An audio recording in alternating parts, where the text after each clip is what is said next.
कहते हैं पैसे का घमंड आदमी को अंधा कर देता है। ऐसा ही देखने को मिला मथुरा में, जहां शंकर सेठ के नाम से पहचाना जाने वाला शख्स शिवशंकर अग्रवाल कुछ महीनों पहले तक अपने एक इशारे से बोरी भर भर कर नोट इकट्ठे कर लिया करता था, जिसके प्रोजेक्ट लॉन्च होने के साथ सफलता की गारंटी बन गए थे। और जो मनमानी कीमत पर अपनी जमीनों का सौदा किया करता था, वही शंकर सेठ आज बर्बादी के कगार पर आ खड़ा हुआ है। पैसे के बल पर वृंदावन के छठीकरा रोड पर स्थित डालमिया बाग से रातों रात 454 हरे पेड़ कटवाना उसे इतना भारी पड़ जाएगा, इसकी कल्पना उसने कभी सपने में भी नहीं की होगी।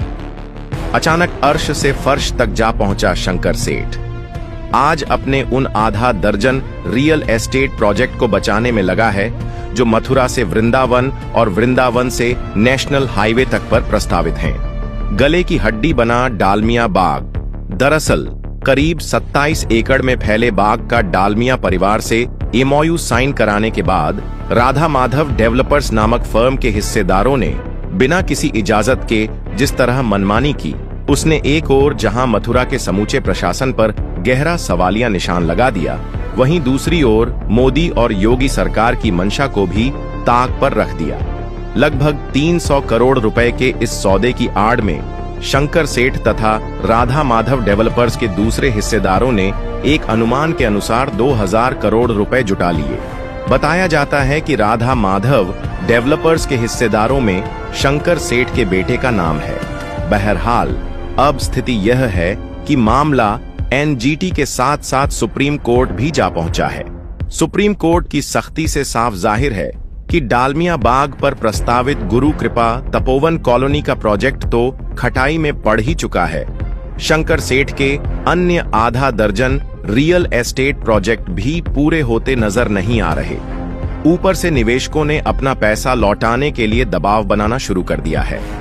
उधर सुप्रीम कोर्ट में एक महत्वपूर्ण जनहित याचिका पैसा PIL दायर की गई है। इस याचिका में मथुरा के पर्यावरणीय रूप से संवेदनशील ताज ट्रेपेजियम जोन से 454 पवित्र वृक्षों की अवैध कटाई और 500 करोड़ रुपए से अधिक के धोखाधड़ीपूर्ण लेन देन के गंभीर आरोप लगाए गए हैं। याचिकाकर्ता अधिवक्ता नरेंद्र कुमार गोस्वामी ने दलील दी है कि यह अवैध गतिविधियां न केवल वन संरक्षण अधिनियम 1980 और वन्य जीव संरक्षण अधिनियम 1972 जैसे पर्यावरणीय कानूनों का उल्लंघन करती हैं, बल्कि वृंदावन की धार्मिक एवं सांस्कृतिक धरोहर का भी अपमान करती हैं। याचिका में यह भी कहा गया है कि गुरु कृपा तपोवन कॉलोनी नामक रियल एस्टेट प्रोजेक्ट के अंतर्गत धोखाधड़ीपूर्ण कार्य किए गए हैं। इनमें अवैध कच्ची पर्चियों के जरिए 500 करोड़ रुपए से अधिक का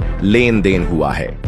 याचिकाकर्ता ने इन वित्तीय अनियमितताओं की जांच प्रवर्तन निदेशालय ED से कराने और पूरे क्षेत्र में सभी अवैध निर्माण कार्यों पर प्रतिबंध लगाने की मांग की है। चूंकि एक अन्य याचिका की सुनवाई करते हुए सुप्रीम कोर्ट ने गत दिनों राधा माधव डेवलपर्स के साथ हुए डालमिया परिवार के इस सौदे को तरजीह न देकर हरे वृक्षों के अवैध कटान को बड़ा मुद्दा माना था और साफ कहा था कि डालमिया परिवार मात्र MOU साइन करके अपनी जिम्मेदारी से बच नहीं सकता। उससे साफ संकेत मिलता है कि अधिवक्ता नरेंद्र कुमार गोस्वामी की PIL पर सुप्रीम कोर्ट कोई कड़ा फैसला सुना सकता है। सुप्रीम कोर्ट ने बाग के मालिक डालमिया परिवार पर करोड़ों रुपए का जुर्माना ठोकते हुए निर्माण कार्य की भी इजाजत नहीं दी और मथुरा पुलिस से शंकर सेठ के बयान लेने को कहा, ताकि ये पता लग सके कि आखिर इस पूरे प्रकरण में शंकर सेठ किस हैसियत से शामिल था तथा इसमें उसे सहयोग करने वाले कौन कौन लोग थे। जिला स्तर पर पुलिस प्रशासन में गहरी पैठ रखने वाले डालमिया बाग के कथित हिस्सेदार सुप्रीम कोर्ट के सख्त रुख से पूरी तरह हिल गए हैं, क्योंकि यदि सुप्रीम कोर्ट ने अवैध लेन देन की जांच के आदेश दे दिए तो उसमें कई ऐसे सफेद पोश भूमाफिया भी बेनकाब होंगे जो अब तक अपना नाम कानूनी परिधि से बाहर रखने में सफल रहे हैं। राधा माधव डेवलपर्स से जुड़े सूत्र ही बताते हैं कि डालमिया बाग के हिस्सेदार अब सारा ठीकरा एक दूसरे के सिर तो फोड़ ही रहे हैं, साथ ही इस जुगाड़ में हैं कि किसी तरह अपना अपना फंसा हुआ पैसा निकाल लिया जाए। बताया जाता है कि सबसे बड़ी परेशानी शंकर सेठ के सामने आ खड़ी हुई है, क्योंकि वह न सिर्फ गुरु कृपा तपोवन का मुखौटा है, बल्कि बाजार से पैसा उठाने में भी उसकी बड़ी भूमिका रही है। ऐसे में निवेशक अपना पैसा लौटाने के लिए उसी पर दबाव बना रहे हैं, किंतु समस्या यह है कि उसके पास आने वाले पैसे के स्रोत पूरी तरह बंद हो गए हैं। शंकर सेठ के नाम पर अब कोई फूटी कौड़ी देने को तैयार नहीं है। यह भी पता लगा है कि फंसा हुआ पैसा निकालने तथा निवेशकों का पैसा लौटाने के लिए हिस्सेदारों में तकरार शुरू हो चुकी है। मीडिया में बात लीक न हो और सांझे की हड्डियां चौराहे पर न फूटे, इसलिए अब बाहर जाकर बैठकें की जा रही हैं। पहले जहां सब मिलकर कानूनी पचड़े से बचने के रास्ते खोजने की बात किया करते थे, वहीं अब अपना अपना बचाव करने में लगे हैं। सूत्र बताते हैं कि गत माह एक हिस्सेदार तो अपना बचाव करने की जुगत में योगी जी से मुलाकात करने के लिए 3 दिन लखनऊ में पड़े रहे, लेकिन सारा मामला योगी जी के संज्ञान में होने के कारण उन्होंने मुलाकात का समय दिया ही नहीं। एक सचिव से मिलने को कह दिया और उस सचिव को पहले से समझा दिया कि किस तरह हैंडल करना है। कुल मिलाकर यह नामचीन हिस्सेदार बड़े बेआबरू होकर लौटने को मजबूर हो गए, वो भी बिना कोई आश्वासन प्राप्त किए।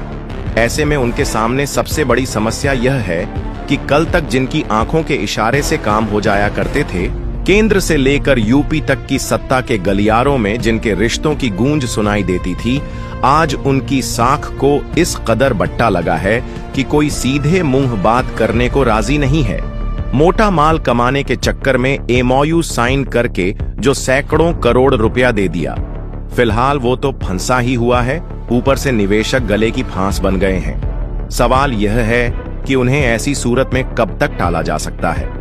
योगी राज भगवान श्री कृष्ण की जन्मभूमि मथुरा और वृंदावन तथा गोवर्धन सहित सभी प्रमुख धार्मिक स्थलों पर पिछले कुछ वर्षों से जमीन के दाम आसमान छू रहे थे।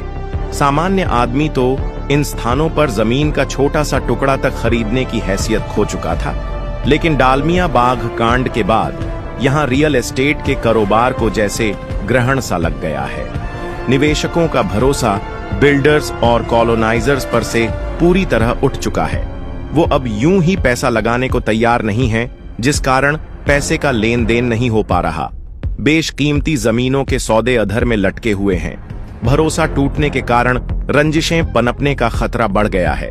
इतना सब कुछ तो तब है जबकि अभी शासन प्रशासन स्तर से कोई ठोस कार्रवाई नहीं हुई। जिला स्तर पर तो डालमिया बाग के आरोपियों को भरपूर सहयोग दिया गया, लेकिन मामला उच्च न्यायालय और सर्वोच्च न्यायालय में जाने के कारण बिगड़ गया।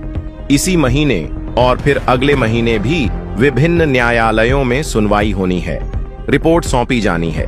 सुप्रीम कोर्ट के तेवर जो संकेत दे रहे हैं, वो भूमाफिया के लिए शुभ नजर नहीं आते। तय है कि जो भूमाफिया पेड़ काटने को बहुत हल्के में ले रहा था और जो सीना ठोक कर कहता फिरता था कि इधर मीडिया मैनेज हुआ और उधर सब काम पहले की तरह होने लगेंगे, वही अब मिट्टी में मिलने के डर से भूमिगत होने पर मजबूर है।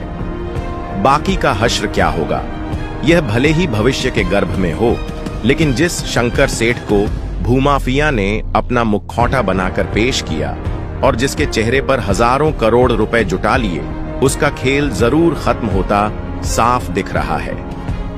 उमा मोटर्स अरेना से और पाएं तुरंत फाइनेंस की सुविधा कम से कम ब्याज दर पर, साथ में आपकी पुरानी गाड़ी की सबसे ज्यादा एक्सचेंज कीमत पाएं ट्रू वैल्यू में। नंबर नोट करें 9997682222।